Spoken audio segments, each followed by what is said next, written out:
Sevgili arkadaşlar, sayın hocam, sevgili hocalarım.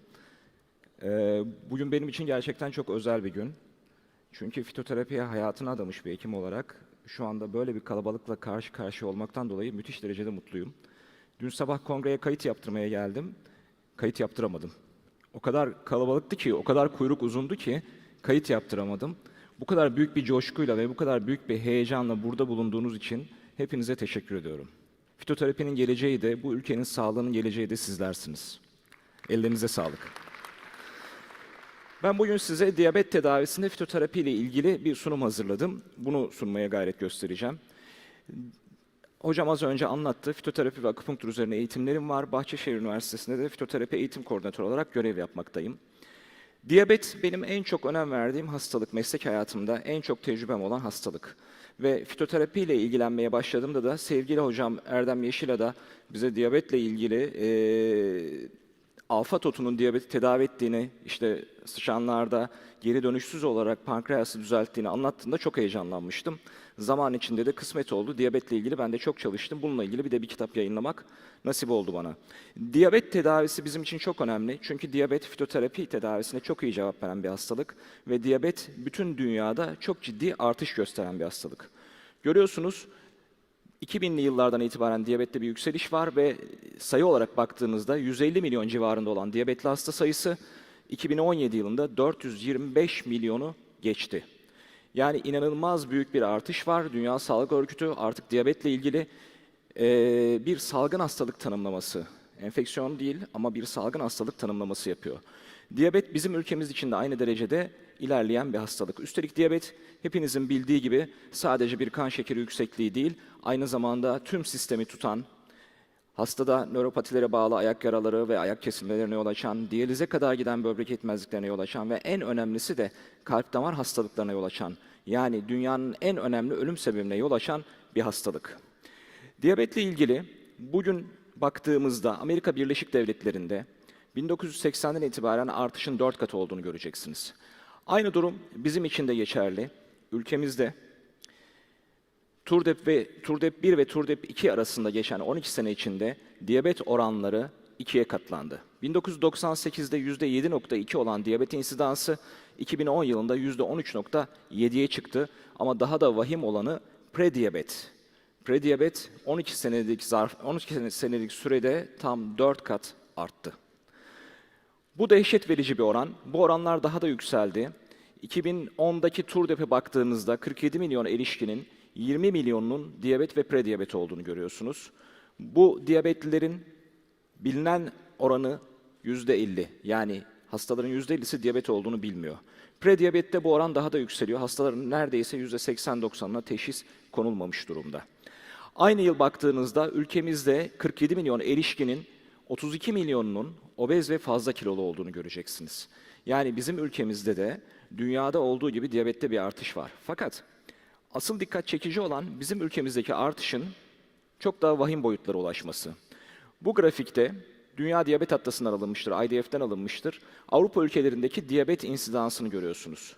Bakın Litvanya'da %3'lerden başlıyor. Geliyoruz komşumuz Yunanistan %4.8, İngiltere %4.9, İniyoruz aşağı Bulgaristan yine komşumuz %5.31, Fransa 5.42, aşağıdaki kırmızı çizgi Türkiye. Yani Yunanistan'ın, Bulgaristan'ın, İngiltere'nin 3 katı oranda diyabet hastası var Türkiye'de. Muazzam bir artış. Üstelik aynı Türkiye az önce gösterdim 98 yılında %7.2 oranındaydı. Şu anda dünya ortalamasının 2 katı diyabet var ülkemizde. Dünya ortalamasının 2 katı. Peki ne oldu da bu ülkede diyabet böyle hızlı arttı? Çok basit bir cevabı var bunun. Beslenme bozuldu. 20 sene önce bizim ülkemizde geleneksel mutfak tencere yemeği pişerken maalesef son 20 sene içinde insanlar evlerine hazır gıda söylemeye devam eder oldular. İşte o evlere söylenen hazır gıdalar, hafta sonları alışveriş merkezlerinde girilen fast food kuyrukları sonuç olarak bize diyabeti getirdi ve diğer kronik dejeneratif hastalıkları getirdi. Tip 2 diyabet, yaşam tarzının düzenlenmesiyle iyileşir. Tüm klasik textbook'lar bunu yazar. Bize derslerde bunlar anlatılır ve ondan sonra biz textbook'ta olduğu gibi bir tedavi düzenleriz diyabete. Bu tedavide Geleneksel tedavide oral antidiyabetikler vardır, gerekiyorsa insülin vardır ve hastanın beslenmesi düzenlenir. Beslenmesi düzenlenen hastaya tüm textbooklarda yazdığı üzere bol bol karbonhidrat ve gluten içeren bir beslenme programı verilir. Neredeyse her öğünde bu hasta ekmek yer, gluten yer, yüksek düzeyde karbonhidrat tüketir ve hastaya da bu durum şöyle izah edilir. Siz oral antidiyabetik kullanıyorsunuz veya insülin kullanıyorsunuz, karbonhidrat almaya ihtiyacınız var. Günde 130 ila 180 gram arası karbonhidrat içeren diyetler verilir. Bunun sonucunda bu hastaların hiçbirisi iyileşmez. Kan şekerleri düşmez, hastalık ilerlemeye devam eder, komplikasyonlar meydana gelir, ayakları kesilir, hasta diyalize girer, kalp damar hastası olur ve derler ki efendim diyabet progresif hastalıktır. Bizim verdiğimiz ilaçlara, insüline ve beslenmeye rağmen diyabet ilerlemeye devam eder. Sorgulama bu noktada başlamalı. Madem diyabet yaşam tarzının değiştirilmesiyle iyileşiyordu, neden önerilen yaşam tarzının uygulanmasına rağmen ve ilaçlar verilmesine rağmen diyabet iyileşmiyor, tam tersine progresif olarak devam ediyor? Bu noktada sorguladığımız zaman aslında bu işte bir hata olduğunu görebiliriz. Çok basit anlamıyla diyabet bir karbonhidrat toksisitesi ve gluten intoleransıdır. Tip 1 diyabetin glutenle olan ilişkisi ispatlanmıştır. Tip 2 diyabetin glutenle olan ilişkisi henüz açık ve aşikar bir şekilde kanıtlanmamış olsa da bunun yakın gelecekte kanıtlanacağı bellidir. Üstelik hastalarınızda gluteni ve karbonhidratı kestiğiniz zaman kan şekerinin düştüğünü görüyorsanız bu bir realitedir ve bunun inkar edilmeden uygulanması gerekir. Nitekim artık bugün endokrinologlar da verdikleri beslenme programlarında bir hata olduğunu yavaş yavaş kabullenmeye başladılar. Şimdi karbonhidrat toksisitesi ve gluten intoleransına bağlı bir hastalıkta siz hastaya beslenme programı olarak bol karbonhidrat ve glutenli gıda verirseniz o hasta iyileşmez. Hangi ilacı verirseniz verin. Nitekim bugün geleneksel tedavilere baktığınızda diyabetin hiçbir şekilde önlenemediğini, tam tersine katlanarak arttığını, az önce gösterdim slaytı size, aynı zamanda diyabetin hiçbir şekilde tedavi edilemediğini görüyoruz. Ve her seferinde de diyabet progresif hastalıktır diye bizi bir fanusun içine hapsediyorlar. Diyabet, beslenme tarzının değiştirilmesiyle, hastanın egzersiz yapmasının sağlanmasıyla tam şifayla iyileşebilen bir hastalıktır. Öyleyse biz de buna uygun olarak hareket etmeliyiz. Yani hastalarımıza bu gluten içeren ve bol karbonhidrat içeren diyetleri vermekten vazgeçmeliyiz. Vazgeçmezsek ne olacak? Diyabet artmaya devam edecek. Nitekim ülkemiz biliyorsunuz 2007 yılında dünya şampiyonu oldu. Kişi başı ekmek tüketimiyle. Rekorlar kitabına girdik. 2007 yılında Türkiye 199,6, 200 kilo diyelim ekmek tüketimiyle, yıllık ekmek tüketimiyle kişi başına rekorlar kitabına girdi. Bunun sonucu işte diyabet patladı, kronik dejeneratif hastalıklar patladı, beslenmenin bozulması. Hastalarımıza biz bu beslenme programlarını vermekten vazgeçmediğimiz sürece hastalarımız iyileşmeyecek. Dolayısıyla diyabetin iyileşmesinin birinci şartı bu beslenme programlarından vazgeçmek. Gluten ve karbonhidrat verilmemeli bu hastalara. Nitekim bununla ilgili çalışmalar da çıkmaya başladı. Size Lancet'te 2017 Aralık'ta yayınlanan bir çalışmayı getirdim. Glasgow Üniversitesi çalışmış. İskoçya ve İngiltere'de 49 klinikte son 6 yıl içinde tip 2 diyabet teşhisi konulmuş ve insülin kullanmayan 306 hasta çalışmaya alınmış. Bu hastalar iki gruba bölünmüş. Bir gruba kilo kaybetme amaçlı düşük kalorili diyet verilmiş ki ben bu verilen diyeti onaylamadığımı söylemeliyim. Ama kilo kaybetme amaçlı düşük kalorili diyet verilmiş ve bu hastaların kilo vermeleri sağlanmış. İkinci gruba standart diyabet tedavisi ve standart diyabet beslenmesi verilmiş. Sonuç ne olmuş? Amaç en az 15 kilo vermek ve hemoglobin A1C değerinin 6,5'un altına düşmesini sağlamakmış. Amaç bu. Bu hedefe ulaşan, yani kilo kaybı 15 kilogram ve üzerinde olanlarda iyileşme oranı tam olarak %86. 15 kilo verenlerde %86. Kontrol grubunda standart tedavi ve standart beslenme verilen grupta kilo kaybı olmamış ve diyabetin 12 ay sonundaki iyileşme oranı %6'da kalmış.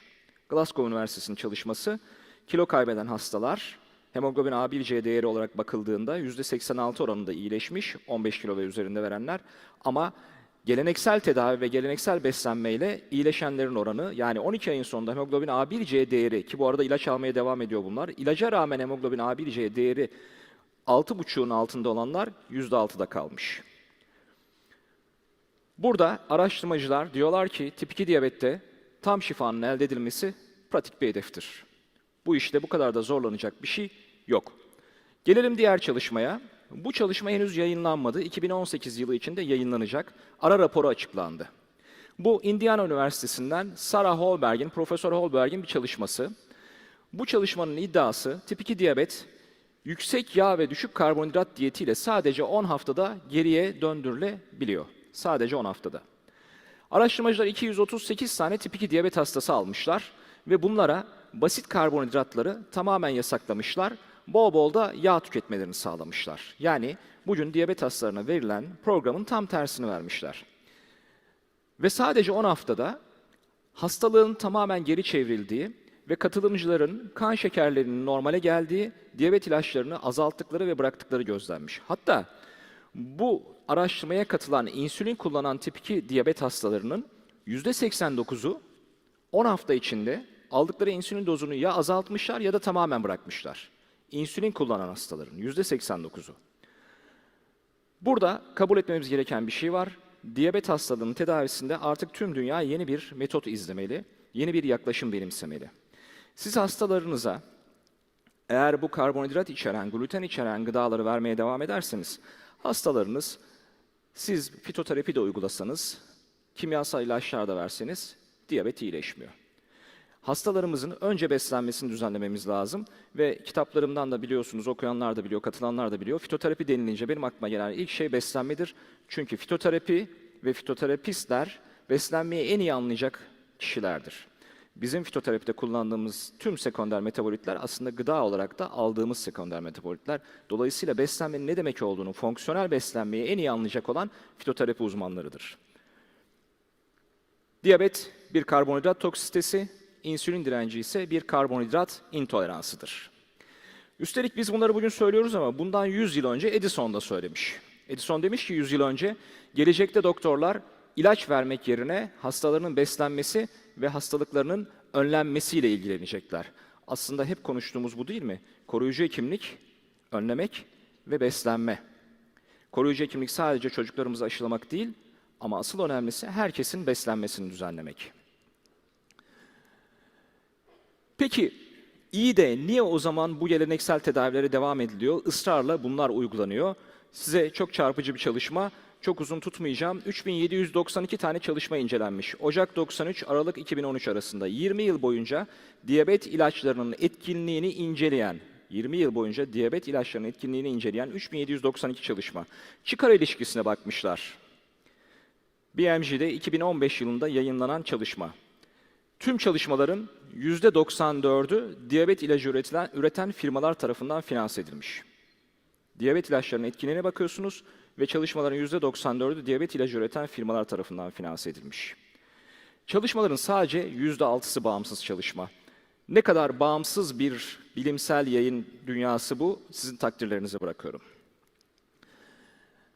2017'deki kitabımızda zaten diyabette beslenmeden bahsetmiştik. Tip 2 diyabette beslenme, tüm basit karbonhidratlar hastanın öğününden çıkarılmalı, gluten içeren gıdalar çıkarılmalı, tüm işlenmiş gıdalar ve hazır maya içeren gıdalar çıkarılmalı. Serbest olanlar belli, sağlıklı yağlar, fermente gıdalar, sakatatlar, mevsim sebzeleri, merada yayılmış hayvan eti, gezen tavuk eti, doğal deniz balığı ve kavrulmamış kuru yemişler. Yani oldukça zengin bir beslenme seçeneği var. Gelelim diyabet tedavisinde kullanılan fitoterapi ürünlerine. İlk ürünümüz çemen otu. Ben özellikle benim tedavilerimde kullandığım ürünlerimi bugün anlatmak istedim. Çemen otu çok faydalandığımız bir fitoterapi ürünü. Trigonella phoneum graseum, bunu bir türlü telaffuz edemem ben. Fenugreek, bunun tohumlarını kullanıyoruz. En önemli indikasyonu diyabet, ayrıca anorekside, hiperlipidemi tedavisinde ve haricen ülser egzama furunkulozisinde de kullanılır. Çemen otu, dozaj olarak baktığınızda günde 1 ila 6 gram toz drog olarak kullanılabilir. Biz 800 mg'lık standart ekselerini günde 2 kere kullanıyoruz. Ve haricen de yine su içinde yumuşatarak tohumlarını kullanmak mümkün. Kullanım süresiyle ilgili bir kısıtlama yok. Herhangi bir kontraindikasyon belirtilmemiş. Ama müsilaj içerdiği için beraber kullanıldığı ilaçların absorpsiyonlarını bozabilir. Bu konuda dikkatli olmak gerekebilir. Hamilelik ve emzirmede tavsiye etmiyoruz ve genel olarak güvenli olarak kabul edilir. Tarçın, Cortex cinnamomi, yine diyabet tedavisinde kan şekeri düşürmekle ilgili kullandığımız en önemli bitkilerimizden bir tanesi. Çok zengin bir bileşimi var. Öjenol, sineol, sinemaldehit, müsilajlar açısından oldukça zengin. En önemli indikasyonu diyabet. Bunun yanında dispeptik spazmlar, bloating gibi durumlarda, gazda, dispeptik yakınmalarda da kullanılır. Toz olarak veya hapları kullanılabilir, infüzyonları kullanılabilir, uçucu yağları kullanılabilir. En önemli yan etkisi alerjik olmasıdır. Çok sık rastlıyoruz tarçın alerjisine. Dolayısıyla kullanırken dikkatli olmak gerekiyor. Hamilelik ve emzirmede tavsiye etmiyoruz. Herhangi bir istenmeyen yan etki bugüne kadar rapor edilmemiş ama tahriş edici etkisi unutulmamalı ve alerjik özelliği unutulmamalı. Ve son olarak en çok kullandığımız, diyabet tedavisinde en çok kullandığımız ürünümüz zeytin yaprağı, Olea Europa. Son derece önemli bir bitki biliyorsunuz. Sekaoiridoidler, triterpenler, fenolik asitler açısından son derece zengin. Bizim de diyabet tedavisinde en yaygın kullandığımız fitoterapi ürünümüz. En önemli indikasyonu diyabet, ayrıca hipertansiyon, hiperlipidemi de kullanılır. Çok kuvvetli antioksidandır ve çok güçlü antimikrobiyaldir. Hem bakterilere, hem virüslere, hem mantarlara karşı etkilidir. Zeytin yaprağı 450 mg standart ekstra şeklinde günde 2 ya da 3 defa kullanıyoruz. İnfüzyon çayları kullanılabilir ama zeytinde ilaçlamanın havadan ilaçlama şeklinde bile çok yaygın yapıldığını düşünürseniz yolun kenarındaki zeytini toplayıp asla kullanılmamalı. Tıbbi bitki olarak hazırlanmış zeytin yaprakları infüzyon çayı olarak kullanılmalı. Bildirilen bir kontraindikasyonu yok. Herhangi bir ilaç etkileşimi bugüne kadar rapor edilmemiş, istenmeyen etki rapor edilmemiş ve hamilelik ve emzirmede tabii ki kullanımını tavsiye etmiyoruz. Yine kongremizin mottolarından biriyle bitirmek istiyorum. İbn Sina söylemiş, şifası olmayan hastalık yoktur, irade eksikliğinden başka, değersiz bitki yoktur, bilgi eksikliğinden başka. Beni dinlediğiniz için çok teşekkür ederim.